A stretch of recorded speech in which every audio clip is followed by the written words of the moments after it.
사실은 이제 처음에 개발됐을 때 그 뼈를 이렇게 자를 때 쓰는 용도로 개발된 나이프라고 할 수 있고요. 우리가 보통 조직이나 살은, 피부나 같은 조직들은 우리가 수술할 때 칼로 자르는데 뼈 같은 경우는 일반 칼로 자를 수가 없습니다. 당연히 단단해서 자를 수가 없는데 그래서 보통 소위 말해 그 척추에서 쓰는 드릴이라든지 전기 미니 톱 같은 걸로 이제 자르는 경우가 많은데요.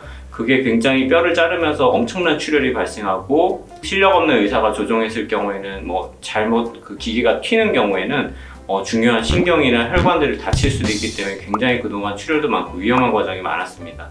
하지만 이 초음파 나이프라는 거는 굉장히 진동이 적기 때문에 안전하게 뼈를 자를 수가 있고, 우리가 척추 목 디스크 수술을 할 때 제일 중요한 과정이 이제 디스크 찌꺼기, 석회 덩어리로 변한 디스크 찌꺼기나 그 골극이라고 해서 쓸데없이 많이 자란 뼈를 제거할 때 보통 쓰게 되는데요. 이 과정에서 일반적으로 쓰는 드릴 대신 사용하는 것이 초음파 나이프고, 이게 거의 출혈 없이 뼈를 깔끔하게 제거할 수 있어서 연골 찌꺼기라든가 같은 것들을 제거할 수 있어서 굉장히 안전한 수술이 되었습니다. 목 디스크 수술이. 그래서 지금 이미 미국에서는 널리 사용이 되고 있고요.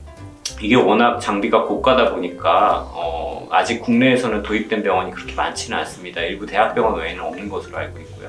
원래는 척추 수술을 안전하기 위해서 개발된 게 최초고요. 그 밖에 지금 이비인후과라든지 뇌수술하는 신경외과 이럴 때도 두개골을 절단하든지 할 때 아무래도 전기 톱이라든지 드릴로 자르게 되면 굉장히 위험하고 출혈도 많기 때문에 이 초음파 나이프를 많이 활용하셔서 지금 다른 관절 수술이라든지 손, 발 이런 작은 뼈에 수술할 때도 많이들 미국에서는 이미 사용되고 있습니다.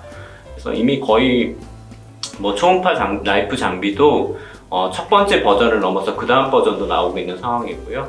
미국에서도 이미 활성화가 돼서 널리 쓰이고 있고, 국내에서도 여러 대학병원들에서는 이미 쓰고 계십니다. 아직까지는 근데 대학병원 외에는 쓰는 경우를 제가 아직까지는 보지는 못했어요. 대당 1억에서 2억까지 넘어가는 장비이기 때문에, 그리고 이게 장비를 사용한다고 해서 환자분들께 추가 비용이 청구되는 것이 아니고 그냥 말 그대로 병원이 투자를 해서 사는 장비이기 때문에 아무래도 대학병원급 외에는 쉽게 투자를 섣불리 결정하기는 힘든 장비입니다. 하지만 이제 수술을 이제 전문적으로 하는 병원 같은 경우에는 요즘에 최근에는 적극적으로 도입도 고려를 하시고 있다고 들었습니다.